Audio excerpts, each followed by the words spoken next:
सवाल किया कि हजरत अगर नमाजी का दाहिने पांव का अंगूठा अपनी जगह से हिल जाए तो क्या उसकी नमाज हो जाएगी।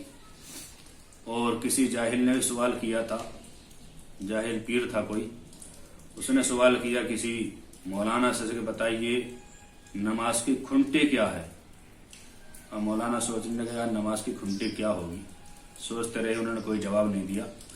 तो जाहिल पीर साहब बोले कि नमाज की खुंटी दाहिने पैर का अंगूठा है, अगर ये आपका जगह से हिल गया तो नमाज नहीं होगी। सही मसला क्या, आप समाअत फरमाएं। सही मसला ये है, ये जो पीर साहब ने बात कही या किसी ने सवाल किया या किसी ने एतराज किया कि अंगूठा हिल के नमाज नहीं होगी, ये सब मनगढ़ंत बातें हैं, जहालत की बातें हैं। सिर्फ नमाज के अंदर एक फर्ज सजदा ऐसा है कि जिसमें पांव का अंगूठा और उसके साथ 2 उंगली और कसके लगाना जमीन पर, ये वाजिब है, यानी 3 उंगली लगाना वाजिब है और खालिस अंगूठा लगाना दोनों पैर का ये फर्ज है।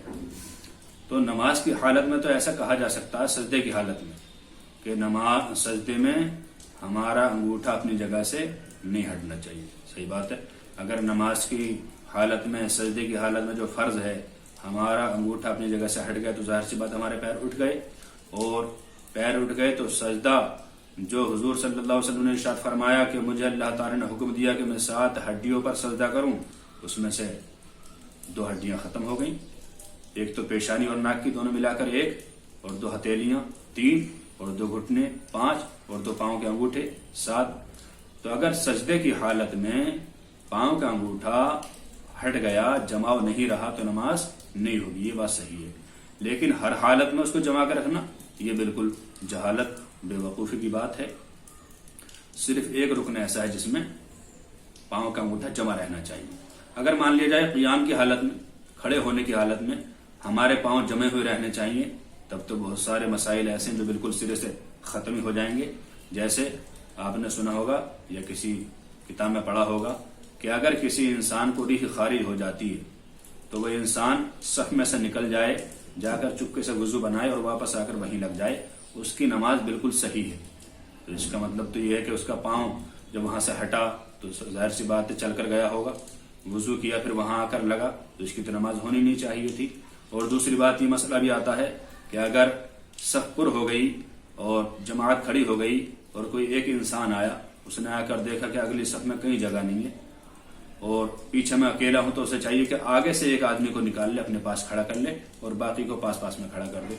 तो इस तरह जब उन्हें निकालेगा, अपने पास में खड़ा करेगा और सबको थोड़ा थोड़ा इधर हटाएगा, तो जाहिर सी बात है अंगूठा हटेगा। जब अंगूठा हटेगा तो नमाज नहीं होगी, जबकि ये बात बिल्कुल सही है कि नमाज बिल्कुल दुरुस्त हो जाएगी। तो हमें मानना पड़ेगा कि नमाज की हालत में सिर्फ सजदा ऐसा रुकन है कि उसमें नमाज के दोनों अंगूठे और साथ साथ 2 उंगलियां बिल्कुल जमी रहनी चाहिए। इस जगह से अगर हमारा अंगूठा हटता तो नमाज नहीं होगी। बाकी किसी भी रुकन में अगर पैर हिल जाए, अंगूठा हट जाए तो कोई फर्क नहीं पड़ता।